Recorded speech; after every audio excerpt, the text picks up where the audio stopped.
Olivia Mercer stood at the edge of the Arizona Combat Training Center, watching as elite soldiers completed drills she could execute with her eyes closed. At 27, with delicate features that seemed almost too refined for military service, she kept her auburn hair tied in a simple bun and never wore a hint of makeup. Her temporary training uniform hung loose on her slender frame, the civilian consultant badge practically announcing she didn't belong. For the past month, she'd been the ghost in the machine, observing while others trained, analyzing while others fought, remaining silent while others shouted commands. Before we jump back in, tell us where you're tuning in from, and if this story touches you, make sure you're subscribed, because tomorrow I've saved something extra special for you. The morning sun beat down on the dusty training grounds as Olivia checked her equipment near the supply tent. The whispers had followed her from day one, growing louder as the weeks passed. This wasn't ordinary military training. This was the Interagency Special Operations Initiative, where only exceptional candidates were selected to bridge military and intelligence operations. Every person here had earned their place through distinguished service records, advanced tactical expertise, or exceptional performance evaluations. But Olivia had simply appeared one day with paperwork that raised eyebrows among the senior officers. She never discussed her background or qualifications. During breaks, she sat alone under the merciless Arizona sun, making notes in a small leather-bound journal she kept close. Her movements were precise and economical, yet never flashy. When instructors barked orders, she complied without question, but there was something in her gaze, a distance, as though she processed information on multiple levels that others couldn't access. What's she even doing here? The voice belonged to Rebecca Turner, a decorated Marine sergeant with blonde hair pulled back in a perfect regulation bun. She stood with two other female soldiers near the water station, not bothering to lower her voice. Seriously, look at her. It's like she's auditioning for a military documentary or something. The women laughed, emboldened by Turner's confidence.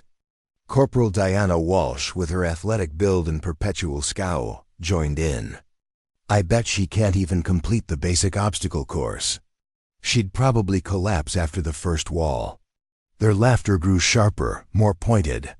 Olivia continued organizing her gear, her expression revealing nothing, but her movements remained steady and deliberate. She wasn't rushing or slowing down, just methodically working through her morning routine. A group of male trainees had gathered nearby, drawn by the commotion.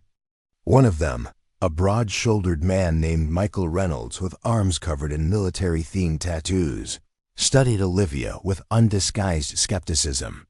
"No, but really," he said, crossing his muscular arms across his chest.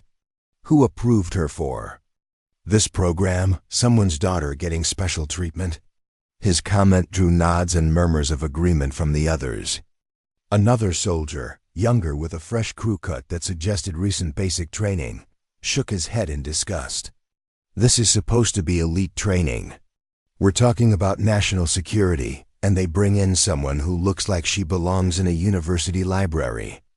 Olivia finished with her gear and turned to walk toward the training field. As she passed the group, she could feel their eyes following her, measuring her, finding her wanting. But she'd felt those looks before, throughout her entire career, throughout her entire life. What they didn't know, what nobody at this facility knew, was that Olivia had been trained by Gabriel Reeves, a man whose name had been erased from official military records.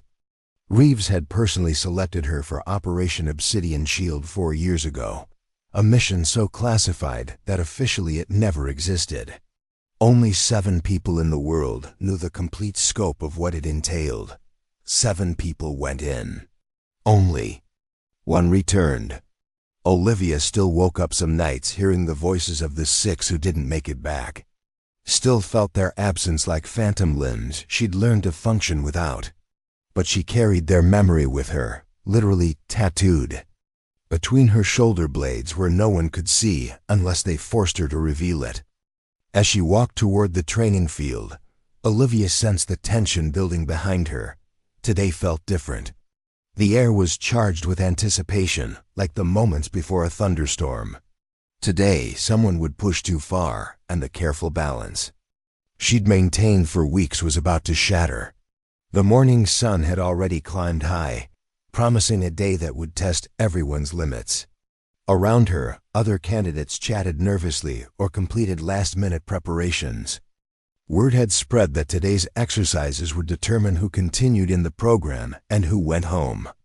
Olivia found her assigned position and waited for instructions, the same way she had for the past month. But deep down, she knew that by sunset, everything would be different. The question wasn't whether her secret would be exposed. It was whether she was ready for what would happen when it was. Major Alexander Blackwood stepped onto the field with the confident stride of someone who had never faced serious opposition. At 34, he was relatively young for his rank, with a crisp, uniform, perfect posture, and the bearing of someone who believed in his own invincibility. He'd been watching Olivia for weeks, and it was clear he'd formed his opinion. She was a liability, a diversity hire, someone who needed to be eliminated before she endangered real operators. Blackwood had built his reputation on identifying weaknesses before they became threats, and everything about Olivia screamed weakness to him. His military record was impeccable: 3 combat deployments, multiple commendations, and a fast track promotion path that suggested a promising career ahead. He was the kind of officer who commanded respect through intimidation rather than inspiration. Preparing and narrating this story took us a lot of time, so if you are enjoying it, subscribe to our channel. It means a lot to us. Now back to the story. Attention! Blackwood shouted, his voice carrying across the field. Everyone snapped to formation, including Olivia, who moved with a fluidity that would have impressed anyone watching closely. But Blackwood wasn't looking for competence. He was looking for a target. His eyes swept the ranks and landed exactly where everyone expected.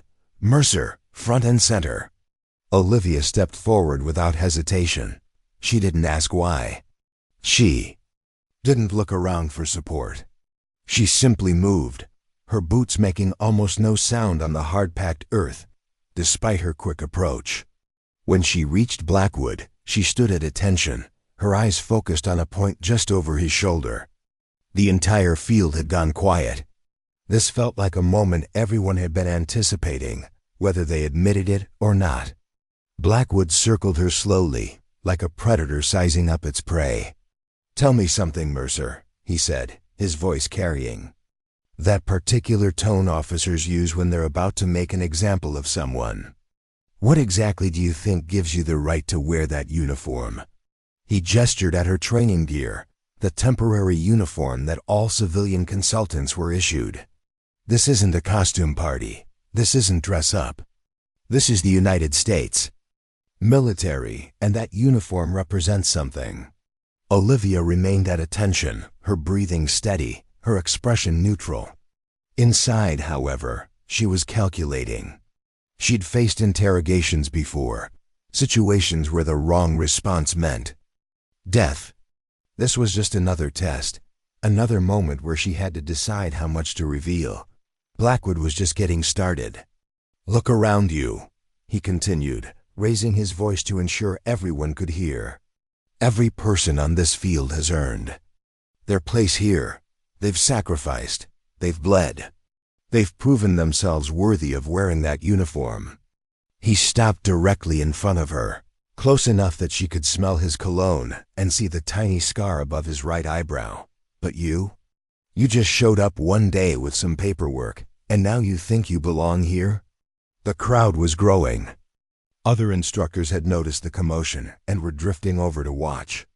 Some of the candidates looked uncomfortable, but none spoke up. This was military training. You didn't interfere when a superior officer was making a point, even if that point felt personal and cruel. Olivia could sense the shift in energy around her, the way people positioned themselves to get a better view of what was happening. She'd been in worse situations, faced more dangerous enemies, But there was something particularly vicious about this public humiliation. "This uniform is worn by heroes," Blackwood said, his voice growing louder with each word. "It's worn by people who've earned the right to call themselves warriors. It's worn by men and women who would die for their country without hesitation." He paused for effect, making sure everyone could hear his next words. "And you think you deserve to put it on? Because why, exactly? Because someone pulled strings? Because someone felt sorry for you?" Still, Olivia said nothing. Her silence seemed to infuriate Blackwood even more. He was accustomed to getting reactions, used to seeing people break under pressure. But Olivia just stood there, absorbing his words as if they were merely background noise. Her calm was unnatural, unsettling. It made Blackwood feel like he was performing for an audience that wasn't really watching. That's when he decided to escalate. "You know what, Mercer?" Blackwood said, stepping back so everyone could see both of them clearly. "I don't think you've earned the right to wear that uniform at all. In fact, I think you need to take it off, right now. Right here in front of everyone who actually belongs on this field." The words hung in the desert air like a physical presence. Even the instructors looked surprised. This was going beyond normal hazing, beyond acceptable military discipline. This was public humiliation. Pure and simple. Olivia could feel hundreds of eyes on her, could sense phones being discreetly pulled out to record what was about to happen. This moment would be talked about for months, maybe years. The day the civilian consultant was stripped of her uniform in front of the entire training facility. But Olivia didn't flinch. She didn't protest. She didn't look around for someone to intervene. Instead, she reached for the zipper of her outer training jacket with the same steady hands she'd used to organize her gear that morning. The metal teeth separated with a soft sound that seemed impossibly loud in the silence. She shrugged the jacket off her shoulders and let it fall to the ground at her feet. Underneath, she wore only a standard-issue black tank top.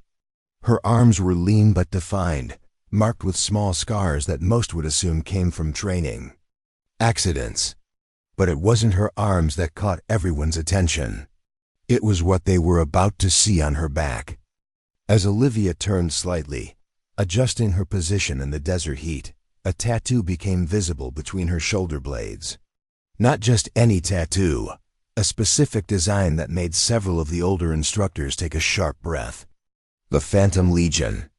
Emblem, a midnight raven with wings spread wide, talons gripping a silver dagger, surrounded by 6 stars arranged in a pattern that looked random unless you knew what to look for. It was beautiful, intricate work. But that wasn't what made people stare. It was what that symbol meant. The Phantom Legion wasn't a unit you could enlist in. It wasn't something you could earn through normal channels. It was a designation reserved for operatives who had completed missions so classified that their existence was barely acknowledged in Pentagon briefings. Blackwood had stopped talking. His mouth was still open, as if the words he'd been about to say had gotten stuck somewhere between his brain and his vocal cords. Around the field, conversations died mid-sentence. People who had been leaning in to get a better view of Olivia's humiliation suddenly found themselves stepping back unconsciously, creating distance between themselves and something they didn't understand. That's when the footsteps approached from behind, heavy, measured, carrying the weight of absolute authority. Colonel James Harrington had been watching from his office window, initially just keeping an eye on routine training exercises. But when he saw Blackwood stripping a consultant in the middle of the field, he put down his coffee and started walking. Harrington was a man who'd seen everything the military had to offer: 35 years of service, 4 tours in active combat, zones, commendations from every branch of the armed forces. He didn't get excited easily, and he didn't get surprised often. But when he saw the Phantom Legion tattoo on Olivia Mercer's back, Harrington felt something he hadn't experienced in decades: recognition. And with it, a cold understanding of just how badly Blackwood had miscalculated. Harrington's voice, when he finally spoke, carried across the training field like rolling thunder. "Major Blackwood," he said, each word carefully measured. "Who gave you the authority to issue orders to an Obsidian Shield operative?" The silence that followed Harrington's question was absolute. It was the kind of quiet that happens in moments of true shock, when reality shifts so dramatically that everyone needs a second to catch up.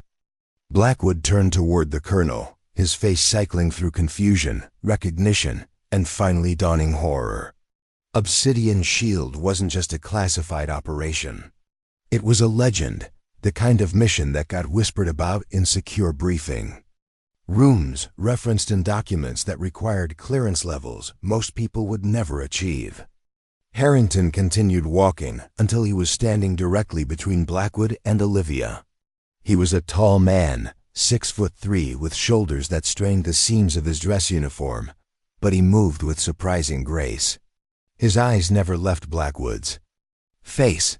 "I asked you a question, Major," Harrington said, his voice deadly calm. "Obsidian Shield operatives carry special authority under Section 11 of the Defense Authorization Act. They answer directly to Pentagon-level command." He paused, letting the weight of that statement settle over the field. "So I'm asking you again, who gave you permission to issue orders to this operative?" Blackwood's mouth opened and closed like a fish pulled from water.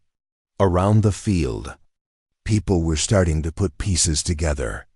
The older instructors, the ones who'd been around long enough to remember classified operations from a few years back, were looking at Olivia with new eyes. They remembered hearing about Obsidian Shield in briefings they weren't supposed to discuss.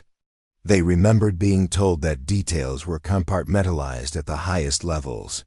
What they hadn't known, what nobody had known, was that one of the operatives was standing right here, disguised as a civilian consultant. Olivia herself hadn't moved. She stood at attention, her tank top clinging to her skin in the desert heat, the Phantom Legion tattoo visible to everyone on the field. But her expression remained neutral, professional. She wasn't gloating. She wasn't even looking at Blackwood. Her eyes were focused on a point in the distance, as if this entire confrontation was just another training exercise she needed to endure. But inside, she was remembering the night 4 years ago, when she'd crawled through enemy territory for 14 hours to reach the extraction point. Remembering the weight of Gabriel Reeves's body as she'd carried him the last mile, even though he was already gone. Remembering the moment she'd realized she was the only one coming home. That's when someone in the crowd made a critical mistake. Michael Reynolds, the tattooed trainee who'd been laughing at Olivia earlier, stepped forward with his chest puffed out. He was maybe 25, fresh from an elite military academy, still convinced that confidence could substitute for experience. "With all due respect, sir," Reynolds said, his voice carrying an edge that suggested he didn't feel much respect at all. "That tattoo doesn't mean anything to me. Has anyone actually verified who this woman is? For all we know, she could be some general's girlfriend playing dress-up." Harrington's head turned toward Reynolds with mechanical precision. It was the kind of movement that suggested violence was being held in check by the thinnest of margins. But before the colonel could respond, Reynolds compounded his error. He strode toward Olivia, reaching for the folder she kept tucked under her arm. "I want to see some actual documentation," Reynolds said, his hand closing around the edge of the folder. "Anyone can get a tattoo. Anyone can pretend to be." Olivia moved. It happened so fast that most people missed the actual mechanics of what she did. One moment, Reynolds was reaching for her folder. The next, he was face down in the dirt with his arm twisted behind his back at an angle that made several observers wince. Olivia had spun, caught his wrist, redirected his momentum, and used his own forward motion to drive him into the ground. The entire sequence took maybe 2 seconds. Reynolds's face hit the dirt with a sound like a dropped bag of cement. Olivia straightened up, brushing dust from her hands. Reynolds groaned and tried to push himself up, but something in his shoulder wasn't working right. Two medics started jogging toward them from across the field. Olivia picked up her folder, checked to make sure the contents were undisturbed, and resumed her position at attention. Her breathing hadn't even changed. Harrington watched this display with professional appreciation. He'd seen a lot of combat techniques in his time, but what Olivia had just demonstrated went beyond standard military training. That was the kind of fluid, instinctive response that came from years of specialized instruction and real-world application. "Medics," he called out, gesturing toward Reynolds. Then he turned back to the assembled crowd. "Anyone else have questions? About Operative Mercer's credentials?" The field had gone so quiet you could hear the desert wind moving through the equipment sheds. People were staring at Olivia like they were seeing her for the first time. The woman they'd dismissed as weak, as out of place, as someone's pet project, had just neutralized a trained soldier without breaking a sweat. But Rebecca Turner, the blonde sergeant who'd started the morning's mockery, wasn't ready to back down. She stepped forward, her face flushed with embarrassment and anger. "Okay, fine," she said, her voice shaky but defiant. "So she knows some moves. So she's got some classified background. That doesn't change the fact that she's been freeloading off this program for a month." Turner's voice grew stronger as she spoke, fed by the desperate need to maintain some shred of dignity. "She's just some overhyped mercenary who got lucky on one mission." Olivia's eyes shifted to Turner for the first time all morning. It was a subtle movement, just her gaze tracking from the horizon to focus on the other woman's face. But something about that look made Turner take an involuntary step backward. Without breaking eye contact, Olivia reached into her folder and pulled out a single sheet of paper. Not the official documentation Harrington was expecting to see, but something else entirely, a tactical analysis map covered in markings and annotations that looked like they'd been made by someone with intimate knowledge of military strategy. Olivia walked over to a nearby table where training materials were spread out and laid the map down carefully. The paper was marked classified in red letters across the top, with clearance requirements that made several of the instructors lean in to get a better look. "This tactical scenario," Olivia said, speaking for the first time since the confrontation began, "has been used for officer training at this facility for the past 2 years. Her voice was quiet, conversational, but it carried across the silent field without effort. According to the official solution manual, the optimal approach involves a 3-pronged assault with air support arriving at the 14-minute mark." She picked up a red pen from the table and began marking the map. "The problem is," she continued, drawing new lines across the terrain features, "the official solution is wrong. The approach they're teaching will get people killed." She looked up from the map and made eye contact with Turner. "This isn't theoretical criticism. I've run this exact scenario in the real world, the mission the official manual is based on." Her voice dropped to barely above a whisper. 4 of my team members died because someone in a comfortable office thought they knew better than the operatives on the ground." The silence stretched out like a held breath. Harrington moved closer to examine the map, his experienced eyes taking in Olivia's modifications. What she'd drawn wasn't just a correction. It was a complete reconceptualization of the tactical problem, incorporating variables and contingencies that the original planners had missed entirely. This was about to become much bigger than a simple case of mistaken identity. Harrington studied the map for a long moment, his expression growing more serious with each passing second. What Olivia had drawn represented battlefield intelligence. That could only come from direct experience, the kind of knowledge that saved lives, or in this case, could have saved lives if it had been available sooner. He pulled out his radio and spoke into it quietly, using codes that most of the trainees didn't recognize. Within minutes, official vehicles were pulling up to the edge of the training area. Men and women in dress uniforms stepped out carrying briefcases and wearing expressions that suggested this was serious business. One of them approached Harrington and handed him a sealed envelope. The colonel opened it, read the contents, and nodded gravely. "Ladies and gentlemen," he announced, his voice carrying the weight of official proclamation, "I have just received an emergency directive from the Department of Defense. Effective immediately, Olivia Mercer is appointed as Special Tactical Advisor to this training facility with absolute authority over curriculum development and operational planning." The words hit the field like a physical force. Special Tactical Advisor wasn't just a title. It was a position that put Olivia in charge of the very people who'd been mocking her minutes earlier. She would be reviewing their performance, determining their fitness for continued service, making decisions about their careers and their futures. The irony was so sharp it was almost painful to witness. Olivia accepted the appointment with the same calm professionalism she'd shown throughout the entire confrontation. She didn't smile. She didn't gloat. She didn't even look particularly surprised. She just nodded to Harrington and said, "Thank you, sir.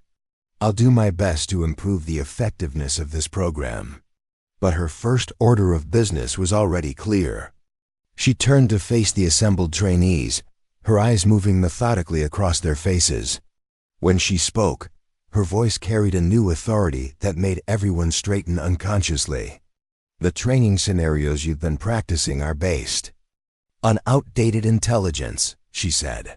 "Starting tomorrow, we'll be implementing revised protocols based on actual field experience.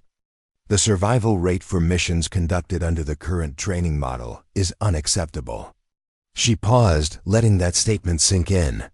"For those of you who make it through the next phase of evaluation, you'll be learning tactics that have been proven effective in real combat situations, not theoretical exercises. Methods that have been tested when lives were actually on the line." Major Blackwood, who had been standing frozen in shock since Harrington's arrival, finally found his voice. "Ma'am, I didn't know. If I had realized, you didn't realize." "Because you didn't ask," Olivia interrupted. "You made assumptions based on appearances, and those assumptions nearly cost you your career. In the field, that kind of mistake gets people killed." She turned to address the entire group. "Military effectiveness depends on recognizing competence, regardless of how it's packaged. If you can't identify capability when it's standing right in front of you, you're not ready for the kind of operations this program is designed to prepare you for." The weight of her words settled over the field like a blanket. These weren't just philosophical observations. They were professional assessments that would determine who stayed and who went home. Harrington stepped forward. "Operative Mercer will be conducting individual evaluations over the next week. Her recommendations will determine advancement in this program." He paused, scanning the faces of the trainees. "I suggest you demonstrate the kind of judgment and professionalism that should have been evident from the beginning." As the crowd began to disperse, Olivia could see the calculations happening behind their eyes. The power dynamic had shifted completely. The people who had dismissed her as weak now had to prove themselves worthy of her approval. But the real consequences were just beginning. Over the next few hours, as word of the morning's events spread through the facility, careers began to crumble with surgical precision. Major Blackwood found himself facing an immediate inquiry into his conduct, with witnesses lining up to testify about his inappropriate behavior. Military protocol was clear about respect for superior officers, and Blackwood had unknowingly ordered a Pentagon-level operative to strip in front of hundreds of observers. The inquiry board that convened that afternoon didn't need long to reach their conclusion. Blackwood's conduct violated multiple sections of the Uniform Code of Military Justice, and his complete failure to recognize the authority of a classified operative raised serious questions about his fitness for command. By evening, his promising career was effectively over. Rebecca Turner discovered that her mockery of Olivia had been recorded by multiple phones and was already circulating through military social media channels. The video showing a sergeant publicly insulting a Phantom Legion operative reached her commanding officers within hours. Turner's sponsorship for advanced training programs was immediately revoked, and she found herself reassigned to a remote outpost in northern Alaska, where her attitude would have fewer opportunities to cause problems. The transfer orders were marked permanent with no possibility of reassignment for a minimum of 4 years. Michael Reynolds, still nursing his injured shoulder, learned that assaulting an Obsidian Shield operative carried federal charges that went far beyond military discipline. The medics had confirmed a torn rotator cuff that would require surgery and months of rehabilitation. Every day of his recovery would serve as a reminder of how badly he'd misjudged the quiet woman in the ill-fitting uniform. His discharge from the program was immediate and permanent. Diana Walsh and the other soldiers who had participated in the morning's harassment found themselves under investigation for conduct unbecoming. Their social media accounts were reviewed, their training records scrutinized, their fitness reports downgraded. The military didn't tolerate bullying under normal circumstances, but when that bullying was directed at a decorated operative whose service record was classified at the highest levels, the consequences became career-ending. Olivia watched these developments with the same professional detachment she'd shown throughout the entire ordeal. She took no pleasure in seeing people's careers destroyed, but she also understood that military discipline existed for a reason. In combat situations, the kind of snap judgments and prejudices that had been displayed that morning could get entire units killed.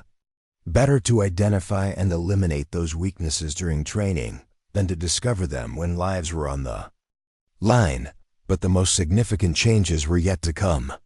That evening, Olivia was summoned to a secure conference room where a video call was waiting.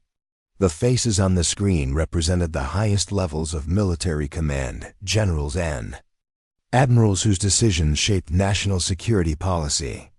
Operative Mercer, the lead general began, your handling of today's situation has been noted at the highest levels.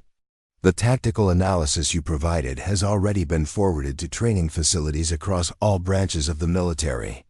He paused, consulting notes that weren't visible to Olivia. We're implementing your recommendations immediately. The scenario revisions you suggested will become standard protocol within 30 days. Olivia nodded in acknowledgement. The current training methods would have resulted in unnecessary casualties, sir. Field experience should always take precedence over theoretical models. Agreed, the general replied. Which brings us to our next point. We're offering you a permanent position as Director of Tactical Training Development.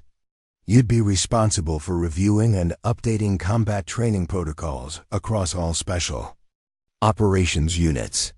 It was the kind of position that could shape military doctrine for decades, the chance to ensure that future operatives would have the benefit of hard-won knowledge, lessons learned through sacrifice and survival. Olivia considered the offer carefully. After 4 years of living with the weight of being the only survivor, the opportunity to prevent others from facing the same losses was almost irresistible. I accept, she said finally, but I want complete authority to implement changes without bureaucratic interference. Too many good people have died because someone behind a desk thought they knew better than the people actually doing the fighting. The general smiled grimly. Understood. You'll have full autonomy within your area of responsibility. The paperwork will be processed immediately. As the call ended, Olivia realized that the morning's humiliation had ultimately led to something she'd never expected, the chance to make a real difference in how soldiers were trained and prepared for combat. The quiet woman who had been dismissed as weak had just been given the authority to reshape military training doctrine. Within a week, the Arizona training facility had been transformed. Olivia's appointment as Director of Tactical Training Development brought immediate and sweeping changes that rippled through every aspect of the program. The first thing she did was replace the outdated scenario that had cost her teammates their lives. The new training exercises were based on actual combat situations, incorporating the kind of real-world variables that academic planners often overlooked. Trainees who had expected to coast through familiar routines found themselves facing challenges that tested not just their physical abilities, but their capacity to think under pressure, to adapt when plans went wrong, to make life-or-death decisions. With incomplete information, the failure rate increased dramatically, but the quality of graduates improved even more. One of the candidates who had been silent during Olivia's humiliation approached her after completing a particularly grueling exercise. "Ma'am," he said, standing at attention outside her office, "I wanted to apologize for not speaking up that day." Olivia studied him thoughtfully. "What's your name, soldier?" "Marcus Torres, ma'am." "I've been in the program for 6 weeks. And why didn't you speak up, Torres?"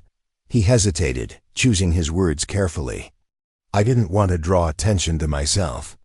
I thought keeping my head down was the safe play." Olivia nodded, understanding. "All too well. And now?" "Now I realize that safety isn't always about avoiding conflict. Sometimes it's about having the courage to stand for what's right, even when it's difficult. That's a valuable lesson, Torres. One that might save your life someday, or the lives of your team." She marked something in his file. "Your tactical assessment scores are excellent, by the way. Keep it up." Torres straightened even more. "Thank you, ma'am. I won't let you down." As he turned to leave, Olivia called after him, "Torres." He stopped, looking back. Standing up would have been admirable, but remember, in the field, timing is everything. Sometimes the best moment to act isn't the most obvious one. He nodded, understanding the deeper lesson she was offering. This was the kind of mentoring Olivia brought to the program, not just tactical expertise, but the wisdom that came from surviving when others hadn't. She wasn't interested in creating soldiers who blindly followed orders. She wanted operators who could think, adapt, and make ethical decisions under the most extreme pressure. Olivia instituted a new evaluation system that prioritized practical competence over theoretical knowledge. Students were assessed on their ability to solve problems, not their ability to memorize protocols. The quiet ones, the observers, the people who might have been overlooked under the old system, began to excel. One afternoon, 3 weeks into her new role, Olivia noticed a young woman sitting alone during lunch break. The trainee was slight, with dark hair pulled back in a simple ponytail, her eyes constantly moving, analyzing her surroundings. Something about her reminded Olivia of herself. Olivia sat down across from her, noting how the trainee tensed slightly before recognizing who had joined her. "At ease," Olivia said. "What's your name?" "Sarah Donovan, ma'am." "You've been excelling in the tactical exercises, Donovan, particularly the ones involving limited resources and adaptive planning." Sarah looked surprised that Olivia had noticed. "Thank you, ma'am. I've been watching you. You observe before you act. You consider multiple scenarios before committing to a course of action. Those are valuable traits." Sarah hesitated, then spoke. "Permission to speak freely." "Ma'am, granted." "The others think I'm too cautious, too slow to engage." Olivia smiled slightly. "Let me tell you something about Obsidian Shield, Donovan. It wasn't the bold ones who survived the longest. It was the ones who understood that sometimes patience is the deadliest weapon in your arsenal." Sarah's eyes widened slightly at the mention of the classified operation. "The military needs all types," Olivia continued. "The bold ones have their place. But so do the watchers, the thinkers, the ones who see 3 moves ahead. Don't let anyone tell you your approach is wrong, just because it's different." She stood to leave, then added one more thought. "By the way, I'm assembling a specialized tactical unit for advanced training. Your name is on the short list." The smile that spread across Sarah's face was brief but genuine. For perhaps the first time in her military career, Her natural tendencies were being recognized as strengths, not weaknesses. This was the most significant change Olivia brought to the facility, a culture that recognized and valued different types of excellence. Under her leadership, the definition of what made a good soldier expanded beyond the traditional stereotypes. But perhaps the most significant change was in the culture of the facility itself. The casual bullying and dismissive attitudes that had characterized the program were replaced by a professional environment where competence was recognized regardless of how it was packaged. Olivia made it clear that personal prejudices and snap judgments were not just unwelcome, they were dangerous. In a series of briefings that became legendary among military trainers, she demonstrated how bias could lead to tactical disasters. "The enemy doesn't care about your preconceptions," she told one group of instructor candidates. "They don't care if you think someone looks weak or strong, familiar or foreign. They care about results. And if you can't recognize capability when it's standing right in front of you, you're not qualified to train people whose lives depend on making accurate assessments." The message was clear. Competence would be recognized and rewarded, while prejudice would be identified and eliminated. The changes weren't popular with everyone. Some of the old guard instructors resented being told that their methods were outdated.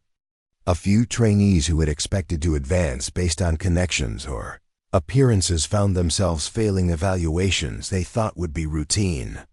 Colonel Harrington called Olivia into his office after she failed 3 candidates from prestigious military families, all of whom had connections to high-ranking officers. "You've made some powerful enemies, Mercer," he said, sliding their files across his desk. Olivia reviewed the files calmly. "These candidates demonstrated consistent failures in adaptive thinking, sir. They stick to the book even when the situation clearly calls for a different approach. Their families have influence in Washington. With respect, sir, their families won't be with them in the field when their rigidity gets their teams killed."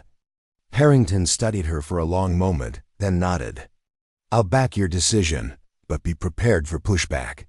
The pushback came the very next day. General William Montgomery, a decorated officer with 30 years of service and connections throughout the military establishment, arrived unannounced at the training facility. His son was one of the candidates Olivia had failed. Montgomery stormed into Olivia's office without knocking, his face flushed with anger. "Who do you think you are?" he demanded, throwing his son's evaluation onto her desk. "My boy graduated top of his class at West Point. He's been groomed for leadership since he was 15. Olivia stood, her posture perfect, her expression neutral. "General Montgomery, your son demonstrates excellent knowledge of standard protocols. What he lacks is the ability to adapt when those protocols fail. That's subjective nonsense," Montgomery spat. "I've reviewed your background. 4 years ago, you were nobody. Now you think you can determine my son's future? 4 years ago, I was extracting what remained of my team from a mission that went catastrophically wrong precisely because of the kind of rigid thinking your son displays." Olivia replied, her voice steady. 6 people died because they followed a plan that looked perfect on paper but failed to account for real-world variables. "You're just one voice, Mercer. I have friends on the Joint Chiefs. Then by all means, use your influence, General. Override my evaluation. But first," she opened a drawer and pulled out a flash drive, placing it on the desk between them. "This contains the body cam footage from Obsidian Shield. The parts that weren't redacted from the official record. I suggest you watch it before you decide whether my assessment methods have merit." Montgomery stared at the drive. Access to classified operation footage was extremely restricted, even for someone of his rank. "That's the thing about experience, General," Olivia continued. "It's not transferable. I can't make you understand what I learned during those 14 hours, unless you lived through them yourself. But this footage is the next best thing." She pushed the drive toward him. "Watch it. Then decide if your son's career is worth risking the lives of everyone who might serve under him someday. Montgomery left with the drive, his anger replaced by a troubling uncertainty. 2 days later, Olivia received a brief email from him.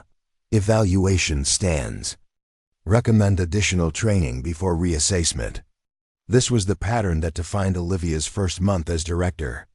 Initial resistance, followed by grudging respect as the evidence of her expertise, became impossible to ignore. The results spoke for themselves. Within 6 months, graduates from the revised program were showing significantly improved performance in field exercises. Units trained under Olivia's protocols were completing missions with fewer casualties and higher success rates. The Pentagon took notice. Other training facilities began requesting copies of Olivia's curriculum. Military allies started sending their instructors to observe her methods. The woman who had been dismissed as weak and unremarkable had become one of the most influential figures in military training development. But for Olivia, the most meaningful change was simpler and more personal.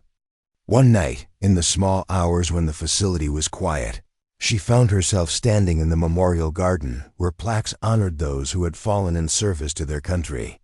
In the moonlight, she traced her fingers over a new installation. A simple black stone with 6 stars arranged in the Phantom Legion pattern. Below them, 6 names, the teammates she couldn't save. "I'm doing my best," she whispered to them. "Everything I learned, everything we went through, it means something now. It's saving lives." She no longer woke up hearing their voices quite so often. Their sacrifice had been transformed into something that could prevent other losses. She had found a way to honor their memory while building something better from the ashes of that failed mission. The quiet observer had become the architect of a new way of thinking about military training, one that recognized that strength came in many forms and that true competence was often hidden beneath the surface, waiting for the right moment to reveal itself. As she turned to leave the garden, Olivia noticed a figure standing in the shadows, Colonel Harrington, watching her with a thoughtful expression. "They would be proud," he said simply. Olivia nodded, not trusting herself to speak. "I knew." Marcus Thorne, Harrington continued, mentioning the leader of the Obsidian Shield operation for the first time. He had an eye for talent that went beyond the obvious, saw things in people that others missed. "He saved my life," Olivia said quietly, "more than once. I couldn't return the favor, but you're saving others now. That's how it works, Mercer. That's the only way any of this makes sense." He gestured toward the training facility, where tomorrow another group of candidates would face the challenges she had designed. Challenges that might someday mean the difference between life and death in the field. "The best memorial isn't carved in stone," Harrington said. "It's built in the lives that continue, in the lessons that get passed on." As they walked back toward the administrative building, Harrington handed her a folder. "Joint Chiefs are impressed with your results. They want to expand the program. Triple the number of candidates. Implement your methods across all special operations training." Olivia took the folder, feeling the weight of it, not just the paper inside, but the responsibility it represented. "There's something else," Harrington added. "Intelligence has picked up chatter about a situation developing that bears striking similarities to Obsidian Shield. They're putting together a response team." Olivia stopped walking. "They want me back in the field. It wasn't a question. They're requesting your input. Whether that means planning or direct involvement is up to you." Olivia looked out over the darkened training grounds, thinking of all she had built here. All the lives that might be saved by the changes she had implemented. Then she thought of her teammates, not as they were in her nightmares, but as they had been before that final mission. Dedicated, skilled, believing in what they were doing. "I'll need to see the intelligence," she said finally. "And I'll need to handpick the team if I'm going in." Harrington nodded. "I expected nothing less. The briefing is scheduled for 0600 tomorrow." As he walked away, Olivia stood alone under the desert stars, feeling a familiar tension building inside her, the mixture of fear and determination that had carried her through the darkest moments of her life. Tomorrow would bring new challenges, new decisions. But for tonight, she allowed herself a moment of quiet pride in what she had accomplished. Not just the changes to the training program, but the deeper transformation she had sparked, a recognition that true strength often hid beneath unassuming exteriors, and that the most dangerous people in any room were rarely the ones who felt the need to prove it. The briefing room was cool and dimly lit, a stark contrast to the Arizona heat already building outside, despite the early hour. Olivia studied the satellite images and intelligence reports spread across the table, her mind cataloging details that others might miss. 6 other people were in the room, 4 senior military officials and 2 intelligence analysts, all watching her with a mixture of respect and curiosity. "The similarities to Obsidian Shield are concerning," she said finally, looking up from a thermal imaging scan that showed a compound nestled in a remote mountain region. Same region, similar security patterns, even some of the same players. General Lawrence Davis, the silver-haired man at the head of the table, nodded grimly. "That's why we needed your eyes on this, Mercer. You're the only one who's been inside and made it out." Olivia pointed to a section of the compound that appeared to be built into the mountainside. "This is new. 4 years ago, this entire eastern section didn't exist. Whatever they're protecting, it's there. Intelligence suggests they've developed a new delivery system for biological agents," said one of the analysts, a woman named Cooper with sharp eyes and a no-nonsense demeanor. "Something that could bypass conventional detection methods. Which makes this a national security priority," Davis added. "We need to know exactly what they have and neutralize it before it can be deployed." Olivia continued studying the images, her mind already running through scenarios, calculating risks, identifying potential extraction routes. Part of her wanted to say no, to remain in the relative safety of her training position. But another part, the part that still woke up in the night remembering the faces of her fallen teammates, knew she couldn't refuse. "I'll need complete operational control," she said. "My team, my plan, my timeline." Davis exchanged glances with the other officials before nodding. "Granted. Who do you want?" "I already have a list." She slid a folder across the table, 7 names, each personally selected from the hundreds of operators she'd observed and trained over the past 6 months. Davis raised an eyebrow as he reviewed the list. "These aren't all special forces. Some of these people have never worked together." "That's exactly the point," Olivia replied. "This isn't about following the standard playbook. It's about assembling the right skills for this specific mission.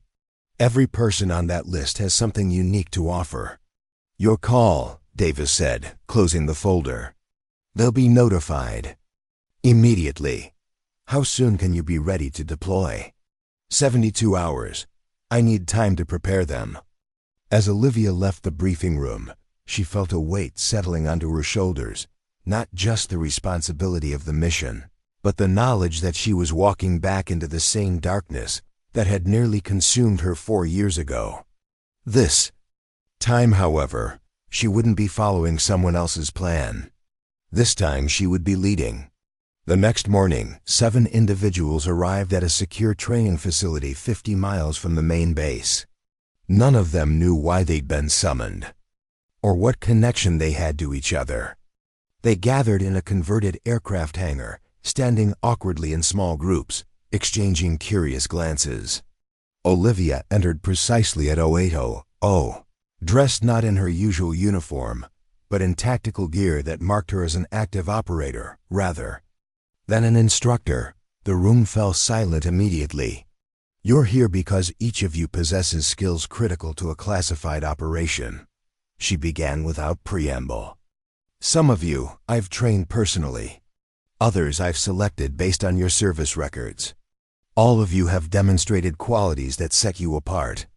She moved to a digital display and activated it with her fingerprint. A topographical map appeared, showing a mountainous region that most of them recognized as being somewhere in Central Asia. 72 hours from now, we'll be inserting here, she continued, indicating a remote valley.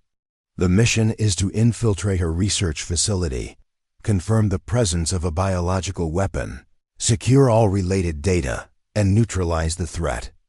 Extraction will be here, 20 kilometers from the insertion point. A young Army Ranger named Ellis raised his hand. Ma'am, that's a long way to travel in hostile territory. Which is why conventional Special Forces teams have been deemed inappropriate for this mission, Olivia replied. We need to move differently, think differently. She looked around the room, making eye contact with each team member. Let me be clear, this mission has been attempted before. 4 years ago, I was part of a 6-person team tasked with a similar objective in the same region. I was the only one who made it out. The room went completely still. Everyone there knew enough about classified operations to understand what she was telling them. This was extraordinarily dangerous with a high probability of casualties. You have 1 hour to decide if you're in, Olivia continued. There's no shame in declining. This is strictly volunteer. She turned to leave, then stopped at the door. One more thing. The reason you're here isn't because you're the best at what you do. It's because you've demonstrated the ability to adapt when everything goes wrong. Where we're going, that's the only skill that really matters. An hour later, all 7 were still there. Olivia hadn't expected anything less. The intensive training that followed pushed each team member to their limits and beyond. Unlike conventional mission prep, Olivia's approach focused not on rehearsing a perfect plan, but on preparing for when that plan inevitably fell apart. The enemy gets a vote, she told them during a particularly grueling night exercise. No matter how good our intelligence, no matter how thorough our preparation, something unexpected will happen. Your ability to adapt in that moment will determine whether we succeed or fail, whether we live or die. She paired them in unexpected combinations, forcing them to learn each other's strengths and compensate for weaknesses. She created scenarios that seemed impossible to resolve, then demanded they find solutions. Marcus Torres, the soldier who had apologized to her for not speaking up during her humiliation, proved to be exceptionally skilled at improvising with limited resources. Sarah Donovan, the quiet observer Olivia had recruited from the training program, demonstrated an almost uncanny ability to predict enemy movements based on minimal information. Ellis, the Army Ranger who had questioned the extraction distance, turned out to be not just physically strong but emotionally resilient, capable of maintaining focus even under extreme stress. The others, Santiago, a communications specialist, Rivera, a former combat medic, Shun, a demolitions expert, and Wright, a linguist with extensive regional knowledge, each brought crucial skills to the team. By the 3rd day, they had coalesced into something more than just a collection of individuals. They had become a unit that thought as one while leveraging their diversity of skills and perspectives. The night before deployment, Olivia gathered them for a final briefing. The mood was somber but determined. Tomorrow, we enter a situation where the odds are not in our favor, she said, her voice quiet but carrying to every corner of the room. I've been there before. I've seen what happens when things go wrong. She paused, choosing her next words carefully. 4 years ago, I survived because of luck and the sacrifice of others. But luck isn't a strategy. This time we have something better. We have preparation. We have flexibility. And most importantly, we have each other. She looked around at the faces watching her, 7 individuals who had put their trust in her leadership, their lives in her hands. I can't promise that all of us will come back. What I can promise is that none of us will face what's coming alone. Whatever happens in that compound, we face it together. Torres spoke up, his voice steady. "We know the risks, ma'am." "We're ready." The others nodded in agreement. In that moment, Olivia felt something she hadn't experienced since before Obsidian Shield: complete confidence in her team. "Get some rest," she said. "We move out at 0200. The insertion went exactly according to plan, which only made Olivia more vigilant. In her experience, when things started too smoothly, it usually meant trouble was waiting down the line. They moved through the darkness like shadows, using the rugged terrain to mask their approach to the compound. Satellite imagery had identified blind spots in the security perimeter, and Olivia had planned their route to exploit these weaknesses. By dawn, they were in position on a ridge overlooking the facility, concealed among the rocks and sparse vegetation. Through high-powered optics, they observed guard rotations and security protocols. "Different from last time," Olivia murmured, noting the increased security presence. "They've nearly doubled the patrols." "They're expecting someone," Sarah observed quietly. Olivia nodded. "Question is, are they expecting us specifically, or just being cautious? Either way, we need to adjust," Torres said. "The original entry point is too exposed now." They spent the day observing, documenting patterns, identifying potential weaknesses. As the sun began to set, Olivia gathered the team in their concealed position to revise the plan. "We'll split into 3 groups," she said, sketching a rough diagram in the dirt. "Torres, Ellis, and Santiago will create a diversion here, drawing attention away from the east side. Shun and Rivera will breach the perimeter at this point and secure our exit route. Sarah, Wright, and I will enter through this maintenance access and proceed to the target area." The plan was more dangerous than their original approach, involving smaller teams operating with less support. But it also increased their chances of at least one group reaching the objective. "Questions?" Olivia asked, looking at each team. Member in turn, there were none. They had trained for this, not for a specific plan, but for the need to adapt when circumstances changed. "Move out in 30 minutes. Communications check every 15 minutes.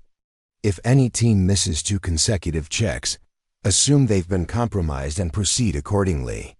As the others made final preparations, Sarah approached Olivia privately. "You're taking the most dangerous route," she said. Not a question, but an observation. Olivia checked her weapon, not meeting Sarah's eyes. "I've been inside before. I know what to expect." "That's not the reason." Olivia finally looked up, seeing the understanding in the younger woman's face. "No," she admitted. "It's not." Sarah nodded. "You're still carrying them with you. The ones who didn't make it back last time, wouldn't you?" "Yes," Sarah said simply. "But remember what you told us. This time is different. This time, none of us is alone." Olivia felt something shift inside her, a loosening of the knot of guilt and responsibility she'd carried for 4 years. Sarah was right. This wasn't Obsidian Shield. This was something new. "Let's make sure it stays that way," she said, securing her tactical vest. "Time to move." The operation began under cover of darkness. Torres's team successfully created a diversion on the western perimeter, drawing security forces away from the other team's approach routes. Chun and Rivera breached the outer fence and established a secure position that would serve as their extraction point. Olivia, Sarah, and Wright moved silently toward the maintenance access, using the natural contours of the land for cover. They reached the entry point without incident, finding the door secured with an electronic lock. Wright examined it briefly, then attached a small device to the control panel. Seconds later, the lock disengaged with a soft click. "Primitive," he whispered. They weren't expecting anyone to find this entrance. Inside, the facility was a maze of corridors and research spaces. Unlike the rough-hewn cave complex Olivia had infiltrated 4 years ago, this was a modern facility with advanced security systems. They moved cautiously, using Wright's knowledge of similar installations to navigate toward the area most likely to contain the biological research. They were approaching a secured laboratory section when the first sign of trouble appeared. A guard rounded a corner unexpectedly, raising his weapon as he spotted them. Sarah reacted instantly, closing the distance before he could fire and neutralizing him with a precision strike to the throat. "We need to move faster," Olivia said, checking her watch. "That missed check-in will alert the others that something's wrong." They quickened their pace, no longer prioritizing stealth over speed. When they reached the main laboratory, Wright worked quickly to bypass the security system, while Olivia and Sarah provided cover. "We're in," Wright said as the reinforced door slid open. The laboratory beyond was state-of-the-art, with equipment Olivia recognized from high-level biological research facilities. But it was what stood at the center of the room that made her blood run cold: a series of delivery devices designed to aerosolize biological agents, packaged in portable containers, no larger than a backpack. "They're not just developing it," she said grimly. "They're ready to deploy." Wright moved to a computer terminal, inserting a specialized drive designed to extract data while leaving no trace of the intrusion. "This will take a few minutes," he said, fingers flying over the keyboard. "There's more here than we expected. Detailed deployment plans, target locations." Sarah, watching the corridor, suddenly tensed. Movement. Multiple hostiles approaching from the north axis. Olivia made a split-second decision. "Right, continue the download." "Sarah, with me. We'll buy you time." They moved into the corridor, taking defensive positions at a junction that gave them cover while controlling the approach to the laboratory. When the first guards appeared, Olivia and Sarah engaged with precision fire, dropping 2 immediately. But more were coming. Through her earpiece, Olivia could hear Torres reporting that their diversion had been discovered, forcing them to fall back toward the extraction point. Chun and Rivera were engaged with security forces at the perimeter. The mission was unraveling, just as Obsidian Shield had 4 years ago.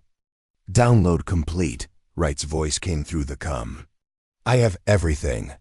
Neutralize the delivery devices and fall back to our position," Olivia ordered, firing another controlled burst down the corridor. Sarah took a round to her tactical vest, the impact throwing her against the wall. She recovered quickly, returning fire with remarkable composure. "We can't hold this position much longer," she said, her breathing controlled despite the pressure. Olivia felt the familiar sensation of time slowing down, the clarity that came in moments of extreme danger. 4 years ago, in a similar situation, Marcus Thorne had made the decision to stay behind, to buy time for the others to escape. She had carried the weight of his sacrifice ever since. But this time was different. This time, there was another way. "Right, are you set?" she asked over the comm. "Devices neutralized. Ready to move. On my mark, throw your flashbangs.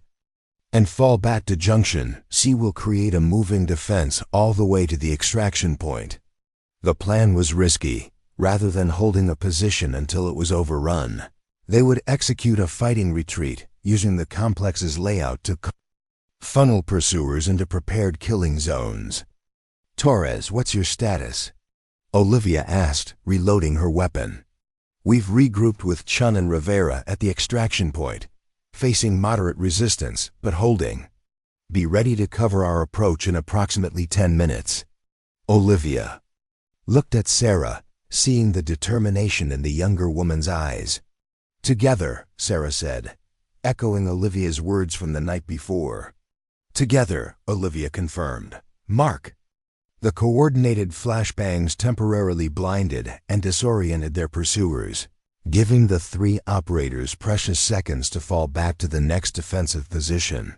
They repeated this leapfrog maneuver through the facility, each person covering the other's movement. Wright took a grazing wound to his arm, but continued operating effectively. Sarah, despite the bruising from the round to her vest, moved with fluid precision, Olivia felt a sense of purpose she hadn't experienced in years, not just fighting to survive, but fighting alongside people she trusted completely. They reached the outer perimeter, where Torres's team had established a defensive line. Elise was wounded but still combat effective, providing covering fire as the others prepared for the final push to the extraction point. "Helicopter is 5 minutes out," Santiago reported, monitoring communications. "We need to reach the landing zone by then, or they'll have to abort." Olivia surveyed the situation. They were outnumbered, with at least 20 hostile forces converging. On their position, the landing zone was 300 meters away across exposed ground. "We need a diversion," she said, mind racing through options. Chun, the demolitions expert, spoke up. "I placed charges on their fuel depot during our initial breach. Haven't triggered them yet." Olivia nodded. "Do it. When the charges blow, we make our move, all of us together. No one stays behind." The explosion rocked the compound, sending a fireball into the night sky and drawing the attention of many of the security forces. In that moment of confusion, the team moved as one, covering each other as they sprinted toward the landing zone.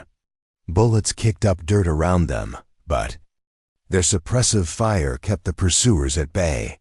The sound of helicopter rotors grew louder as their extraction approached. They reached the landing zone just as the helicopter touched down, its door gunner providing additional cover fire. One by one, they climbed aboard, first the wounded, then the others. Olivia was the last to board, providing rear security, until everyone else was safe. As the helicopter lifted off, she felt a profound sense of accomplishment that went beyond the success of the mission. For the first time since Obsidian Shield, she had led a team into extreme danger and brought them all back alive. The flight back to their forward operating base was quiet, each person processing what they had experienced. Wright's data drive contained intelligence that would disrupt the terrorist network's plans for months, possibly years. The biological weapons had been neutralized, the delivery systems destroyed. But for Olivia, the most significant outcome wasn't measured in operational objectives.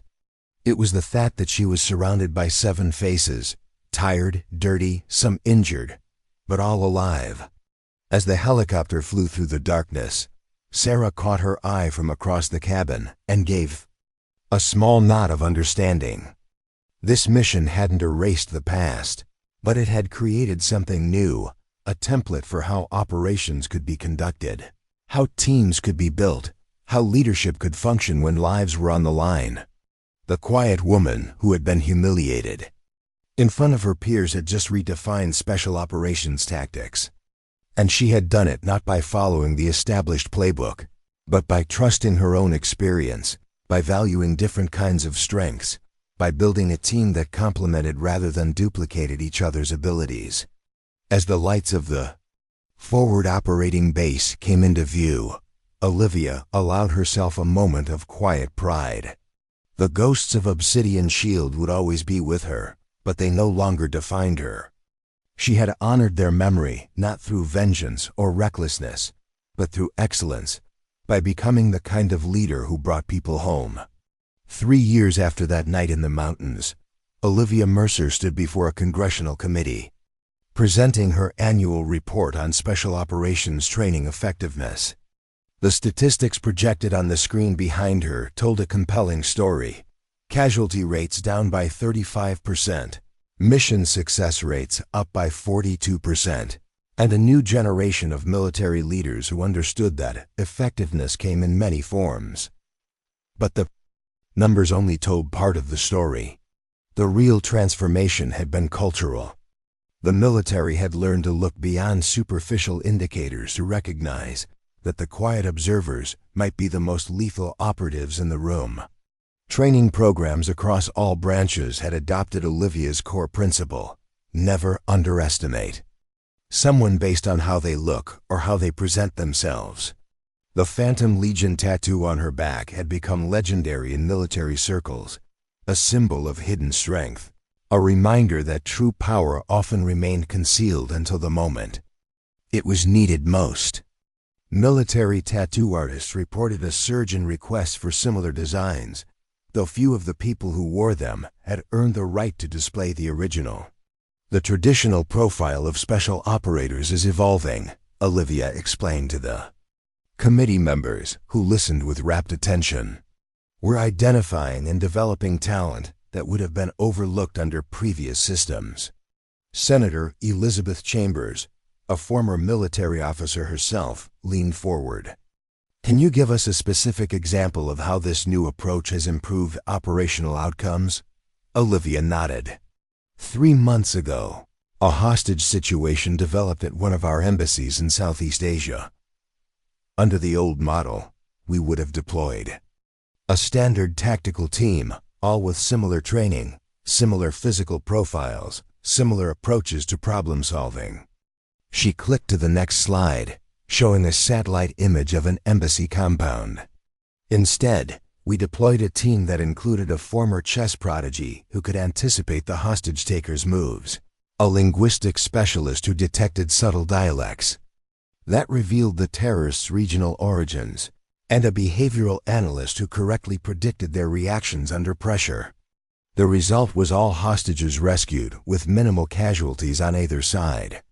What Olivia didn't mention was that she had personally selected and trained that team, incorporating the lessons from both Obsidian Shield's failure and her team's success 3 years ago. She had transformed those hard-won insights into a methodology that was saving lives around the world.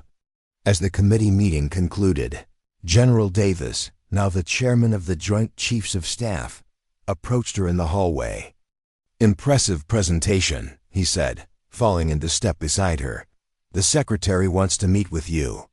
Olivia raised an eyebrow. "About?" "The president is establishing a new counter-terrorism task force. They want you to lead it." She stopped walking. "I'm not a politician, sir." "Which is exactly why they want you.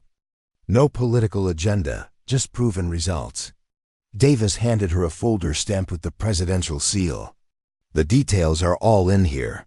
Take some time to think about it."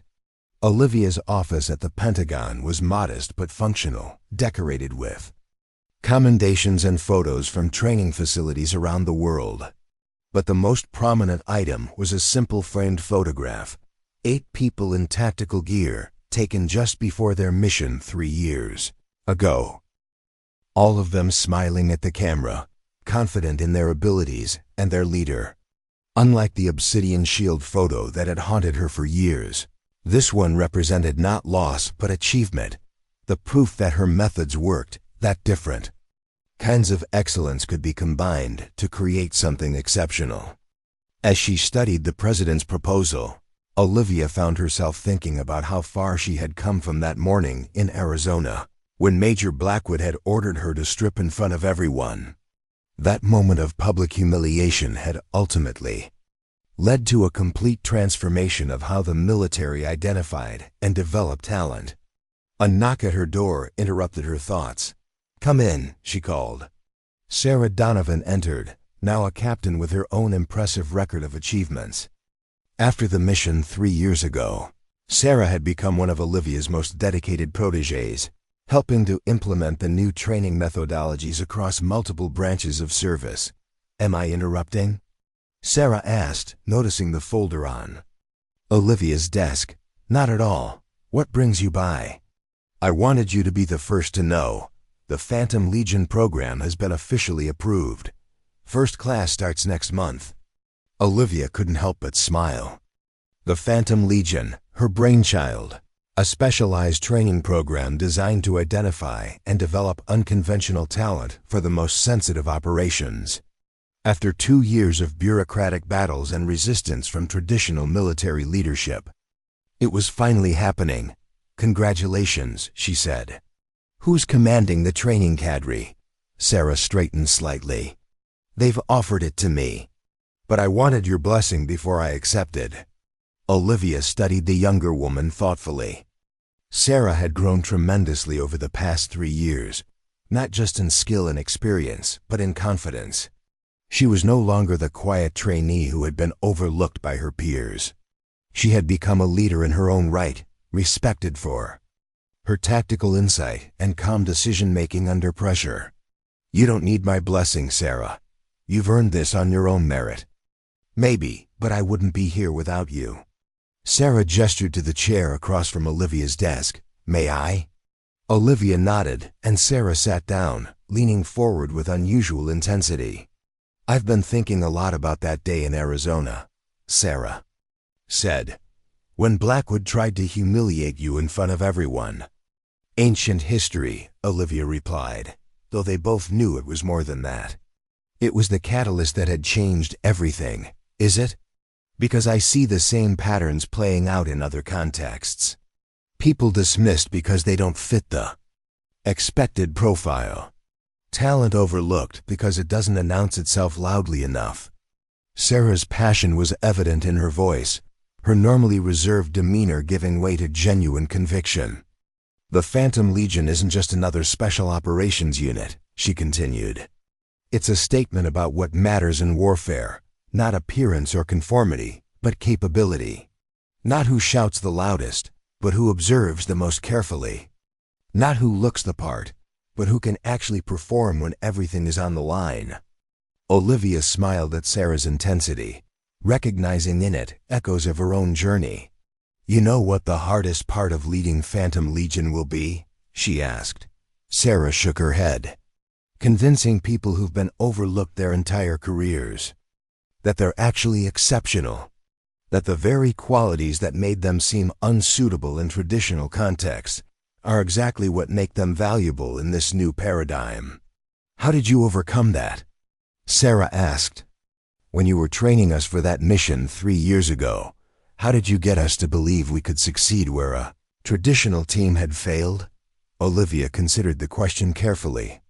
"I showed you your own value from a different perspective," she said finally. "Most of you had spent your careers being told that your differences were weaknesses. I helped you see that in the right context, those same differences could be your greatest strengths." She gestured to the presidential folder on her desk. "Which is why this proposal is so interesting. It's not just about counterterrorism. It's about bringing this same philosophy to the highest levels of national security planning." Sarah's eyes widened as she understood the implications. "They want you to do for the entire national security apparatus what you've done for special operations. That appears to be the idea. Are you going to accept?" Olivia looked at the photograph of her team again. "I'm still deciding. But if I do, I'll need to know that Phantom Legion is in good hands." "It will be," Sarah promised. "I learned from the best." As Sarah left, Olivia turned to the window, looking out over the Pentagon courtyard where service members from all branches moved with purpose and pride. She thought about the journey that had brought her here, from the lone survivor of a failed mission to the architect of a new approach to warfare. The path hadn't been easy. There had been resistance at every turn, people who couldn't or wouldn't see beyond their preconceptions. Major Blackwood had been the most visible example, but he was far from the only one. For every officer like Colonel Harrington who recognized her value, there had been dozens who dismissed her based on appearance alone. Yet that opposition had ultimately strengthened her resolve. Each obstacle had forced her to become more strategic, more persuasive, more effective. The very people who had tried to block her path had inadvertently helped forge her into the leader she had become. That evening, Olivia was summoned to a secure conference room where the Secretary of Defense was waiting. Unlike the sterile briefing rooms she was accustomed to, this one was furnished with comfortable chairs around a polished wooden table, a space designed for conversation rather than presentation. "Director Mercer," the secretary greeted her, standing as she entered. "Thank you for coming on such short notice." "Mr. Secretary," she replied, noting the presence of several other high-ranking officials she recognized from the intelligence community. "Please sit," he said, gesturing to an empty chair.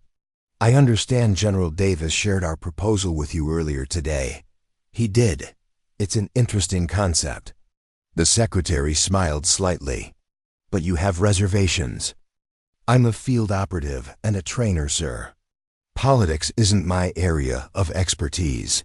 Which is precisely why we need you, said a woman Olivia recognized as the National Security Advisor. Too many of our counterterrorism decisions are made by people who have never been in the field, who don't understand the practical realities of these operations. The secretary nodded in agreement. We have plenty of political operators, Director Mercer.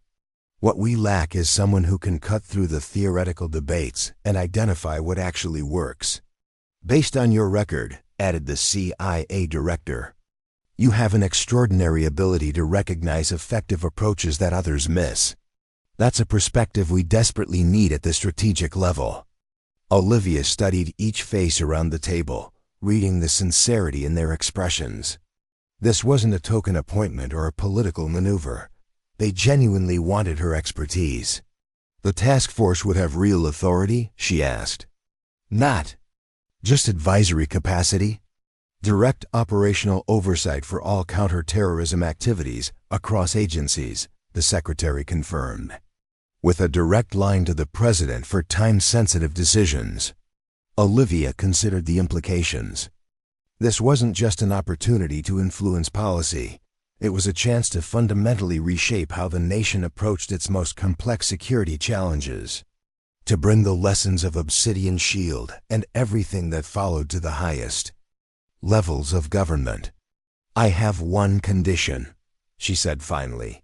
The secretary raised an eyebrow. Which is? I want to continue overseeing the Phantom Legion program. Not day-to-day operations, but strategic direction and standards. The officials exchanged glances before the secretary nodded. That can be arranged. The president specifically mentioned the promise of that program in our discussions. Then I accept. The transition happened quickly.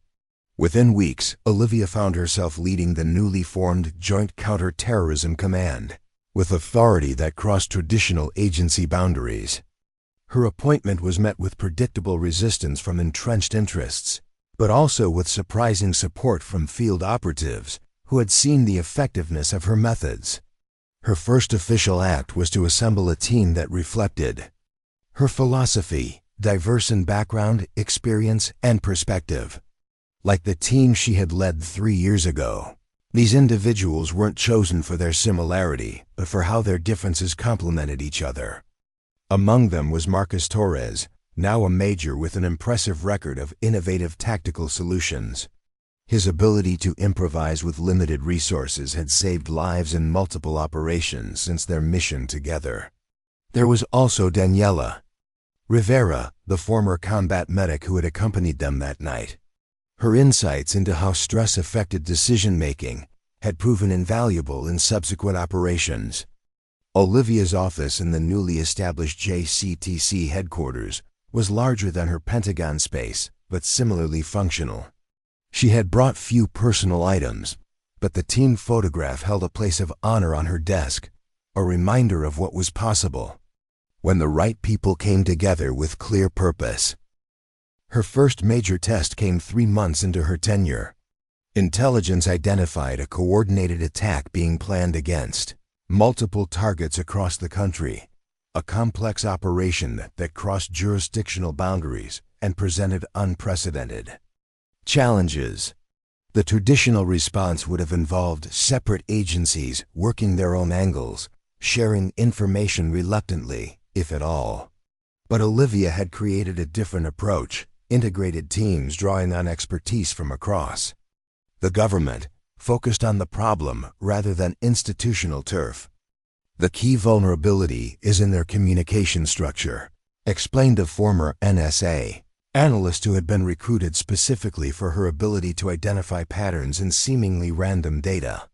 They're using a sophisticated relay system, but there's a 40-second window during each transmission where they're potentially exposed. Olivia nodded, turning to a behavioral psychologist who had studied this particular terrorist network for years. What's your assessment of their leadership? Will they adjust if they detect our intervention? Based on previous patterns, they'll follow established protocols, even if they suspect compromise, he replied. They value consistency over adaptability. This was the essence of Olivia's approach, bringing together different types of expertise to create a complete picture, then acting decisively based on that comprehensive understanding. The operation that followed was a masterpiece of coordination. 27 suspects were apprehended simultaneously across 8 cities, with no casualties and minimal public awareness. The plot was dismantled before most Americans even knew it existed. In the after-action briefing, the president himself congratulated Olivia and her team. "This is exactly why we created this command," he said, reviewing the operation details. Traditional approaches wouldn't have identified this threat until it was too late, much less responded so effectively. Olivia accepted the praise on behalf of her team, but her mind was already moving to the next challenge. Success couldn't breed complacency. The enemy was always evolving, which meant they needed to evolve faster.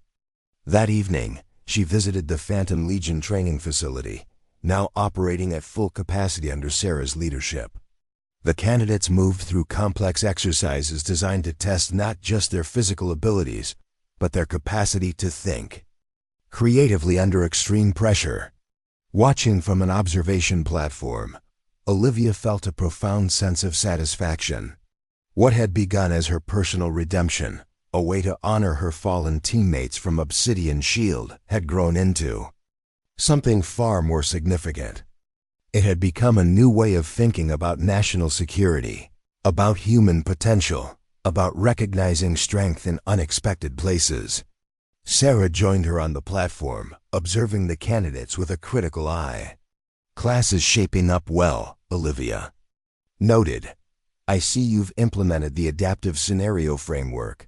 Sarah nodded. "It's been incredibly effective. Forces them to abandon preconceptions and respond to the reality in front of them." They watched in silence for a moment as a particularly challenging exercise unfolded below. A female candidate, small in stature but moving with remarkable precision, navigated a complex obstacle while solving encrypted communications problems simultaneously. "Jenkins," Sarah said, noticing Olivia's interest. "Former intelligence analyst. Failed traditional special forces selection twice because of physical standards, but her cognitive processing under stress is off the charts. Exactly the kind of talent we need to identify," Olivia replied. "How's she integrating with the team?" Initially, there was the usual skepticism.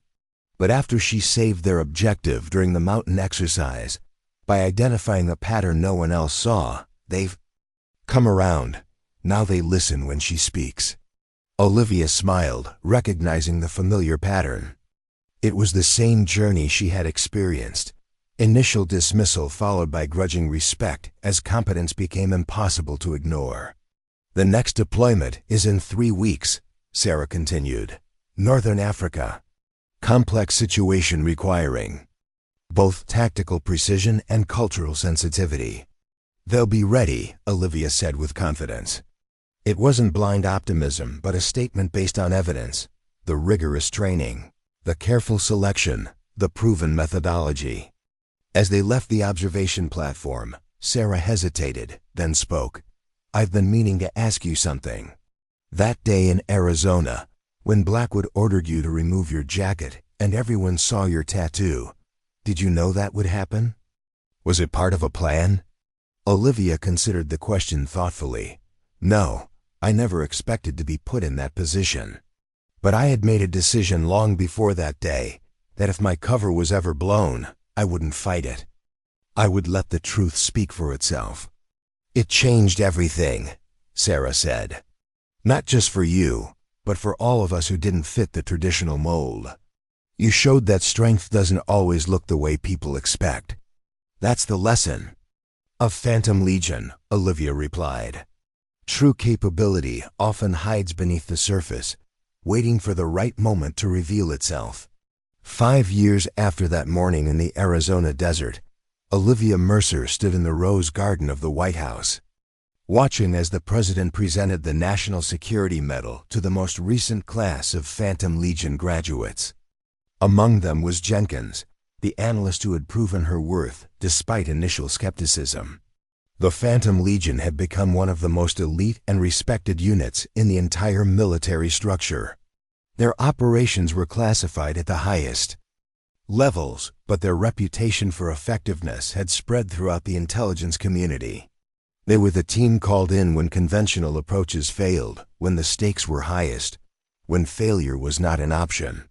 What had begun as Olivia's personal mission, to ensure that no one else died because of flawed training or narrow definitions of capability, had transformed into an institutional revolution.